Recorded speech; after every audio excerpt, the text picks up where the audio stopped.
complaints that, and this has to do with the ISS score, but they were complaints that someone could receive, let's say, for instance, a ticket, and that same kind of violation you found, you mentioned there. The cop does the inspection and finds a bad tire, and all that gets written up. But then the truck driver goes to court. The charge over speeding is thrown out, but that still shows up on CSA, and consequently would play into the ISS score, correct? That has changed. Okay. So now, if the citation has been adjudicated in court, FMCSA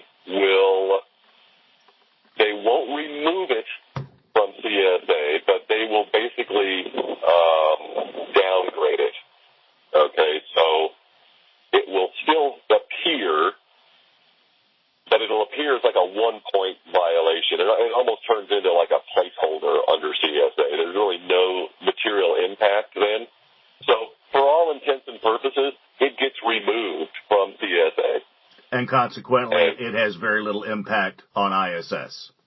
Correct. Okay. Yeah, so that was a big change that the ATA actually got through. That was one of their wins a year or two ago, and that's been very helpful for the industry to have those come off the record.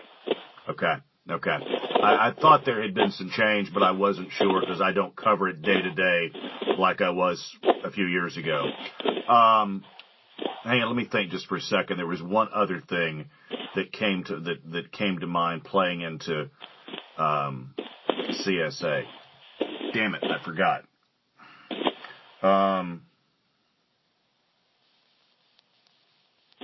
Okay, all right. If I think of it, I'll ask you, or if I think of it later, I'll shoot you an email. All right, but get back to one of my main things. This is some great background. But why is then this ISS score then is so important to fleets? I know it seems like an obvious question, but I'm going to ask it anyway. So why is it so important to fleets? Yeah, why is an ISS score so important to fleets then? Because it determines their ability to bypass scales and at what frequency they are going to bypass the scales. So, again, it's important to understand that just because somebody has a high ISS score, it doesn't mean that they're guaranteed to get pulled in. It means they are prioritized to get pulled in. So, excuse me, if you have if you caught a line of trucks at the scale, like backing up onto the highway, God forbid, but I'm just sort of painting a worst-case scenario, inspectors have the option to wade through somebody with a high ISS score. They won't automatically inspect them. So if two trucks are at the scale, and one truck, they pull up their DOT number, and they've got an ISS score of 85, and the other truck has an ISS score of 25, if an officer feels like doing an inspection, he's going to do it on the truck with 85, not 25. Now, that officer may not feel like doing an inspection for whatever reason, right? It's not guaranteed that an inspection will occur, but all things being equal, he's going to pick on the guy with the higher ISS score. In that same vein, if someone has a low ISS score, and I'm talking real low, Right. Getting down in the low single digits, does that automatically mean they are going to get a bypass, or are they subject to the same whims an officer might have for pulling a truck in? You are always subject to the whims of the officer at that site. That's a guarantee. So if you have an ISS of 6, and he feels like doing an inspection, you're going to get inspected, right? And there's always a random element even though you may have that ISS score of 6, and this varies by state, right? And this is what we feel is a huge benefit and advantage of prepass because we work with these states, right? So we adhere very strictly to the standards that the individual states mandate for bypassing. So in other words, California, if your ISS is over 75, you cannot bypass. That's not the case in other states. But there's also always a random element that 5% of the time they're going to pull somebody in. The best analogy would be what I went through coming out here to Arkansas, which is I'm a TSA pre-check, right? So I've got my green little check mark on my boarding pass, and I'm, in theory, supposed to fly right through. Well, this time I got the random check. So I get pulled out of the line, they open up my luggage, and, you know, I'm a nice, funny guy, so I make light of it, but I drew the short straw. Same thing happens with truckers. Good analogy. Good analogy. You mentioned about the levels are different in the various states. For instance, you said that California, you've got over 75, that it is an automatic, you are going to get pulled in to a way station? Well, assuming that the scale is open, yes, you need to pull in. Okay. Now, that doesn't mean you're going to get an inspection. They still may wave you through, right? Right.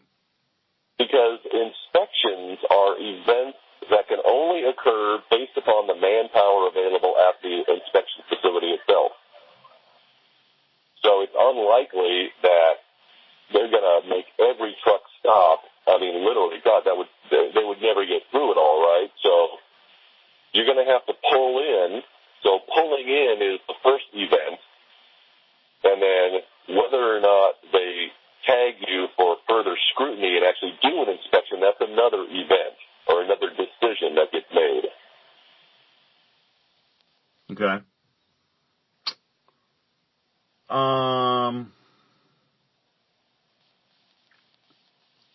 Okay, so I guess there's no way to really to say that a certain inspection score is, like you said, there's no guarantees, but there's no consistency as far as ISS scores of whether you're going to be not targeted, but what was the term we used? Prioritized. Thank you. That you're going to be there. There's no, if I spit it out, there's no consistency among the states as to what level means you're prioritized and what's not. In other words, what works in one state might get you prioritized, but might not in the state next door. That's a very astute statement. Yes, that is exactly correct. Just like we see variances in enforcement activity in states. You know, we know anecdotally that, you know, Indiana tends to focus more on speeding, Oregon tends to focus more on hours of service, and Texas light. You know, those are tendencies that have come out that we see in the data. FMCSA and ISS is a federal program to prioritize motor carriers.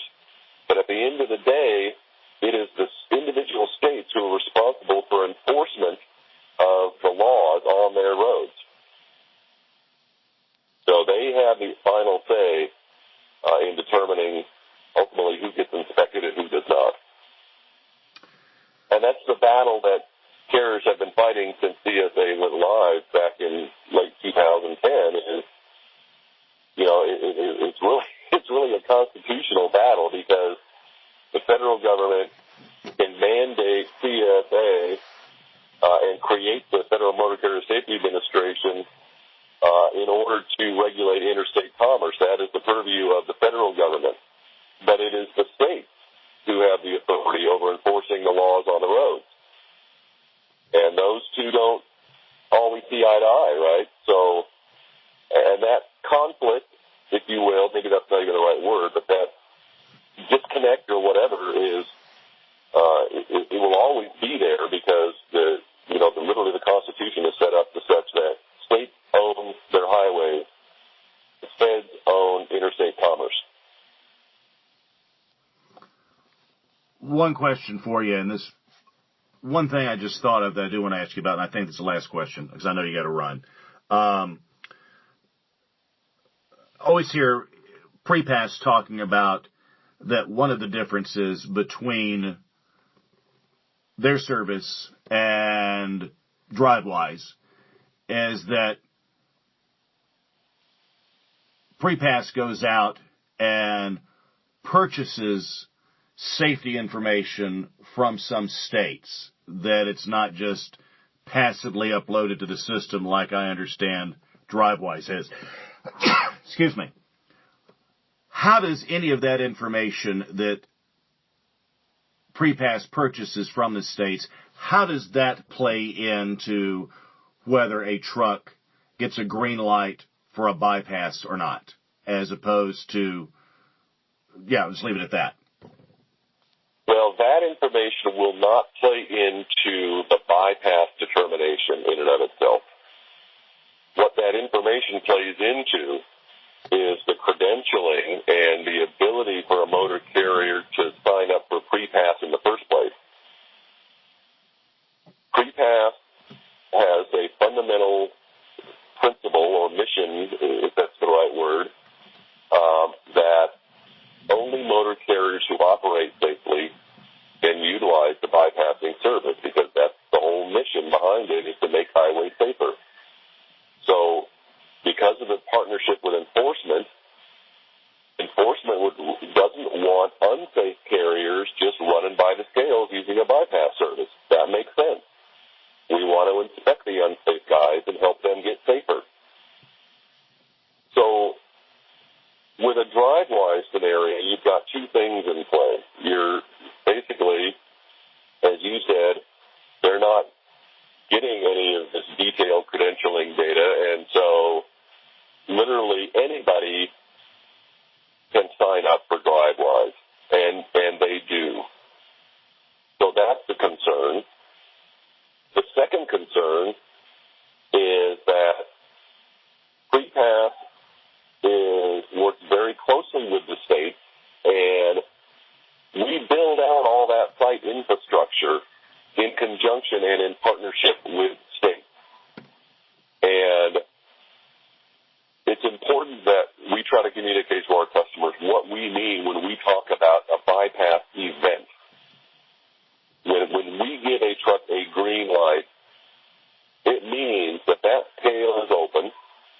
There are officers sitting in the scale house, ready and waiting, and you have been given a green light to bypass that scale. We do not call a bypass event an event when you simply pass a wide spot in the road that DriveWise has drawn a geofence around and called it a weigh scale. Right. No,